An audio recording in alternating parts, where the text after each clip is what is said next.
WTF is happening with Beastars. I wouldn't call myself a huge Beastars fan, but every now and then I will think about the show while looking out from the window of a car while moving on the highway. Now, I wouldn't call myself a huge fan of Beastars, but I truly do love the series. I haven't read the manga. I decided to only follow the anime to kind of, keep the engagement going for as long as possible. So I don't know how accurate the first two seasons are to the manga, but with this apparent final season, I started to see some problems. Now, the number one problem is that I didn't even know it came out. This week I just randomly remembered like, hey, didn't Netflix say that the season 3 of Beastars is coming in December? And lo and behold, I check Netflix and there it is. It's out. All 12 episodes. So I excitedly just started watching it, and honestly, I kind of love it. There were some weird stuff going on, but I kind of chalked them up to like, oh, I don't remember stuff as well from the first two seasons. But I was watching this season, and the number one thing that kind of got me, which I genuinely don't remember if they did this in other seasons, but for some reason they will still animate this season in full 3D, but here and then they just animate it in 2D, and they composite two of them to kind of like have both 3D and 2D in the same scene. Now, in my opinion, that's not a problem. Like, school has artistic meaning, but it really does not. It's not like they just chose specific scenes to animate 2D, just like, okay, now we're gonna animate 3D, now we're gonna animate 2D. It just is what it is. Maybe there's some meaning, deeper meaning, some cool nods will be revealed why certain characters are in 2D, certain characters are in 3D, because in all the adult club scenes, I noticed they are all animated like 2D, or a lot of them, and there are also some other characters that are animated 2D, so maybe there's a meaning, maybe they're all connected, probably not, maybe they just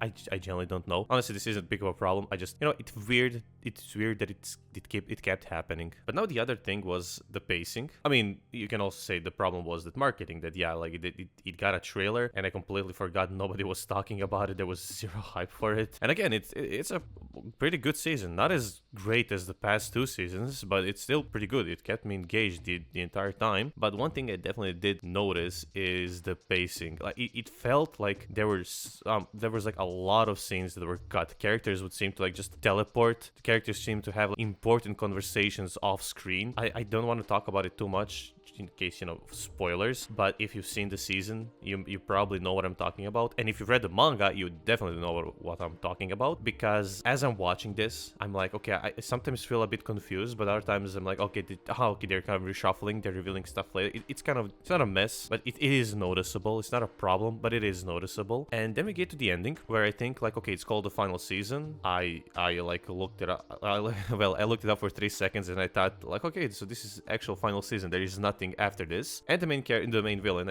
is also kind of interesting, the new one. And the story, although the story that did seem like the initial conflict was resolved in season 2, I did like the direction they took the story, or the original author of the manga, where it just kind of naturally flows. And I got to the final episode, and yeah, the final episode is quite literally the biggest cliffhanger you can ever have. It is in fact the most literal cliffhanger you can have in a show. And I was like, but the thing is, I would like to spoil it, but the way it's edited, the final episode really did seem like it was an ending. But I was confused because there was so much more to see and do. But again, it just so truly felt like an ending that I was like left confused. And then I was like super pissed off, because then I went to the manga, and in the manga, I tried to like find a chapter where, the season 3 left off, and I see that there's like 50 more chapters left of the story. And then I'm even more confused. Then I start reading it, and I realized that this season is completely different, because stuff that's happened after, I guess, the final episode, they already showed in this season, but it's chronologically should be, you get what I mean. So yeah, I was just left completely confused the entire time, and I'm like, what is going on? But then I looked a bit closer, and I saw that, okay, this is only, which I guessed it was gonna happen, this is only the final season part 1, and part 2 is apparently coming soon. But that still doesn't kind of change the fact that it's really changed from the manga, because I did read like technically like 10 chapters after the final episode, so I am left a bit like confused about stuff, and I'm also mad that they cut out some other stuff. But I get it, they kind of want to condense it, get this over with. I mean, they've been making this show for since 2019, so like 5 years, 6 years if we count this year as well. But yeah, I was just super confused. I also wanted to like make this video just because I wanted to talk about Beastars at least a little bit. All in all, this season, I like it. I will watch the part 2 when it comes out. I will not continue reading the manga. I don't know if they're gonna adapt the Beast Complex, which is a sequel, but I will wait, and if they do, I will watch it. I'll probably also read the manga at some point as well, because I really do like the series. So yeah, that's pretty much it. Stay strong, guys.